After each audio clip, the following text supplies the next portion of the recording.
वीरेंद्र गोयल जी, जो जिसने जितेंद्र जी ने कहा कि भाई इनके पास अपनी सेंट्रल विस्टा बनाने के पैसे हैं, नया संसद भवन बनाने के पैसे हैं। अगर हम ये आम देखें, अपने घरों में देखें, कई बार हम ऐसे प्रोजेक्ट बना लेते हैं, डिसाइड कर लेते हैं, फैसला ले लेते हैं कि हमें ये नया घर बनाना है या इंटीरियर कराना है या XYZ करना है। लेकिन जब कोई आपदा आ जाती है तो हम क्या करते हैं? हम क्या उसको टाल देते हैं या बाहर जाके कम्युनिटी में जाके हम लोगों से मदद की भीख मांगते हैं कि भाई हमारे घर में आपदा आ गई है, ये बीमार हैं, इनके इलाज के लिए आप पैसा दे दीजिए। ये मैं इसलिए कह रहा हूं कि आज हमारे घर में, हमारे देश में त्राही त्राही है और बांग्लादेश जैसे छोटे छोटे देश हमें मदद भेज रहे हैं। ये क्या संदेश जाता है पूरे विश्व को? और हम वो सेंट्रल विस्टा बनाने में बिल्कुल लगे हुए हैं और उसको एसेंशियल सर्विसेज के अंदर हमने डाल दिया है। रविंद्र जी, जिस आपदा की बात हम और आप यहाँ पर कर रहे हैं वो जनता के लिए आपदा है, सरकार के लिए आपदा नहीं है। सरकार के किसी मंत्री तक तो कोरोना पहुंचा नहीं है। इतनी रैलियों के बावजूद, इतना मास्क बिना लगाए इतने लाखों के बीच में जाने के बाद भी, तो जिसके ऊपर आपदा है, आज आम पब्लिक के ऊपर आपदा है, हमारे आपके ऊपर है, तो हम लोग चर्चा कर रहे हैं, हम लोग चिल्ली मार रहे हैं, यहाँ बैठ करके चीख रहे हैं। तो सवाल इस बात का है, ये सरकार इतनी इनसेंसिटिव है, मैं जो इसको बार बार बोलता हूँ, असंवेदनशील, निर्लज और बेहया, इससे ज्यादा कठोर शब्द मुझे मिलते नहीं है आज की स्थिति को बयां करने के लिए।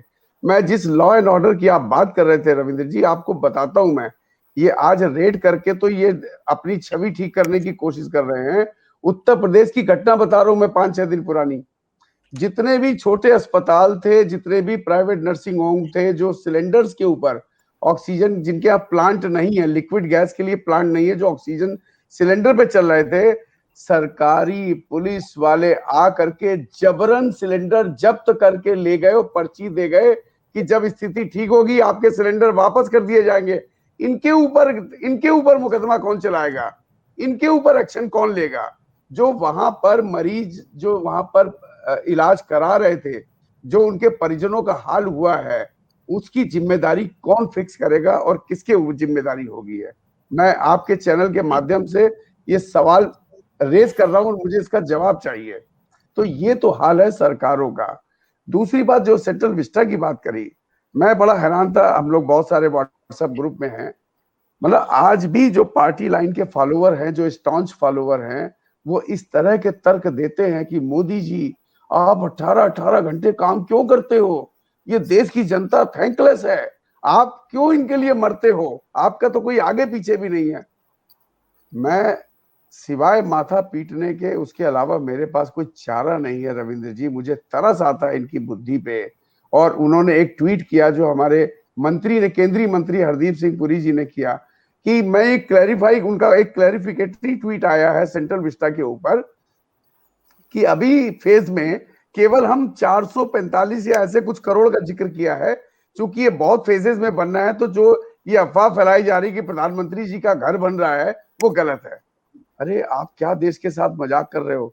इस तरह के क्लैरिफिकेशन, इस तरह से ओछे क्लैरिफिकेशन से देश की जनता के सवालों को आप तुष्ट कर पाएंगे, उसको संतुष्ट कर पाएंगे? तो सेंट्रल विस्टा प्रायोरिटी है, और मजे की बात ये उसको एसेंशियल सर्विसेज में डाला गया है। तो आप इस बात से अंदाजा लगा लीजिए कि इस सरकार के पास, अभी संदीप जी ने कहा कि इनके पास संसाधन नहीं है।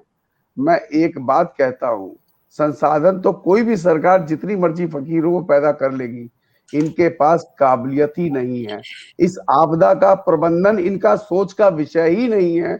ये जितना उसके ऊपर सोच ये रखने की वीरेंद्र गोयल जी, कोशिश, आपने बड़ी बात कही कि यहाँ पे संसाधन की कमी नहीं बल्कि काबिलियत की कमी दिखाई देती है। और जो अदालतों में भी कई बार ये कहा गया है लोगों ने कि भाई सारे के सारे फैसले जो है ऊपर बैठे हुए दो लोग ही ले रहे हैं, और जब दो लोग ही पूरे सरकार को, पूरे देश को चलाने का प्रयास करेंगे तो ऐसी सिचुएशन में इस तरह की अफरा तफरी का माहौल तो पैदा रवि जी होगा एक ही। बात और कहना चाहता हूं, मैं एक बात और कहना चाहता हूं कि अभी हमारे जितेंद्र जी ने एक जज के बारे में कहा कि वो इमोशनल होके करा। देखिए मजे की बात देखिए, आज मैं नाम नहीं लूंगा किसी भी चैनल का, किसी भी पत्रकार का, जब एक पत्रकार जो दिन रात बैठ करके सरकार का एजेंडा चलाता था, जब उसकी डेथ हुई तो पूरे देश ने उस चैनल के ऊपर रोना पीटना देखा है। तब उनको लगा कि उनकी 2 बेटियां हैं। मुझे शर्म आती है ये बात कहते हुए। पहली बात तो मेरी पूरी संवेदना उस परिवार के साथ है। आज बेटी किसी की भी हो, वो देश की बेटी है, वो किसी व्यक्ति की बेटी नहीं है। तो मुझे उस पत्रकार जिसका देहांत हुआ कोरोना के कारण, मुझे पूरी उससे संवेदना है। लेकिन क्या ये अमानवीय नहीं है कि आप कहते हैं रो रो करके चैनल पे कि उसकी 2 छोटी बेटियां हैं और बाकी जो लाखों आदमी मर गए, उनके जो बच्चे हैं, उनके बच्चों का कोई दर्द नहीं है। ये किस तरह की बातचीत है? आज एक जज के ऊपर पड़ी तो वो इमोशनल हो गए, और जब वो उठा करके ऑर्डर पास करते तब उनके इमोशंस कहां चले गए? ये मैं सवाल पूछना चाहता हूं आपके चैनल के माध्यम से। संवेदना किसी कैटेगरी में नहीं बांटी जा सकती रविंद्र जी।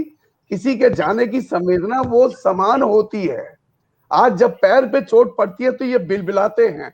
इससे मेरी सख्त नाराजगी है, और मैं बहुत खौफ आता है मुझे इस बात को डिस्कस करने में भी, और आवेश आता है।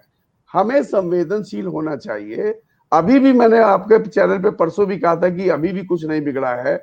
हम ये मान के चले, पहली बात तो हम एक्सेप्टेंस मोड में हो ना, हम तो डिनाइल मोड में जी रहे हैं। या तो हम माने कि हमसे गलतियां बिल्कुल हुई वीरेंद्र हैं, गोयल जी, ये हम अभी मानना से फेल पड़ेगा हुए कि हैं। भाई हम डिनायल मोड में नहीं जीना है, एक्सेप्टेंस मोड पे ही आना पड़ेगा, तभी चीजों को हम ठीक कर पाएंगे, अदरवाइज चीजें ठीक ही नहीं होंगी।